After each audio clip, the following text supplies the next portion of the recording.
Jadi itu saya masih itu waktu sekolah langganan kereta api, naik kereta api berkepala hitam itu. Nah itu di bak ombak, jadi direbus lah, ketel gede itu direbus, biasanya pakai batu bara atau pakai kayu, lah itu sekarang sulit itu, masih ada satu dua untuk rekreasi aja itu, untuk lucu-lucuan. Nah itu era pertama, industri pertama. Kemudian yang kedua itu ketika diketemukannya listrik. Dengan diketemukannya listrik, maka kemudian mesin uap ini mulai ditinggalkan, digantilah dengan tenaga elektronik, tenaga listrik. Maka kemudian setelah listrik ini kemudian dipadukan dengan mesin-mesin yang mulai tidak lagi menggunakan obak, tapi menggunakan bahan bakar minyak itu. Kemudian yang ketiga, revolusi industri ketiga itu ketika diketemukannya komputer. Kita masih ingat ketika komputer itu di mana-mana ada kursus komputer, semua kursus komputer besar-besar, warung-warung dibuka kursus komputer. Nah itulah era revolusi industri ketiga.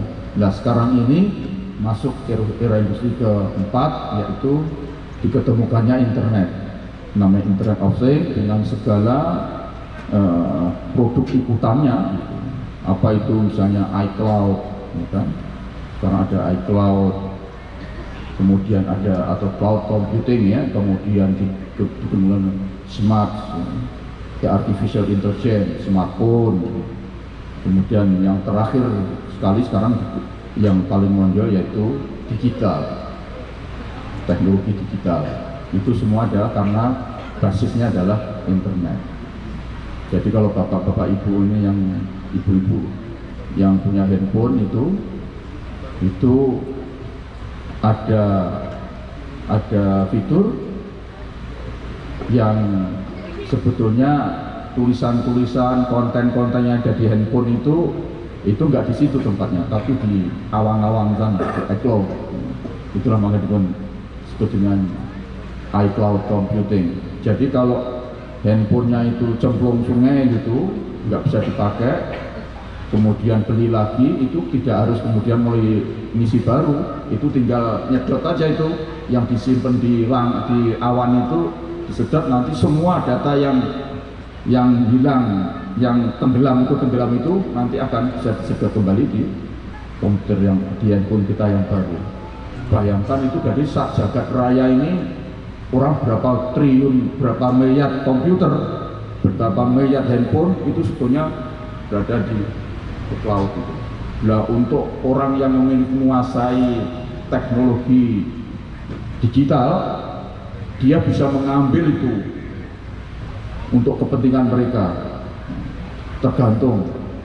Nah itulah, dan data yang tersimpan di awang-awang di cloud itu, di mega itu menghasilkan namanya big data itu. Big data. Bayangkan bapak-bapak kan kemarin diminta untuk mengisi peduli lindungi loh.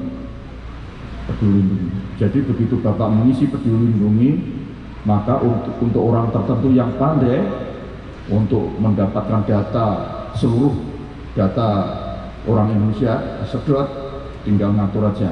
Misalnya kemudian dia bisa menganalisis berdasarkan data yang dia dapat, orang Kerawang ini sukanya apa ya, makannya apa, misalnya makannya apa, sate kambing, nah maka dia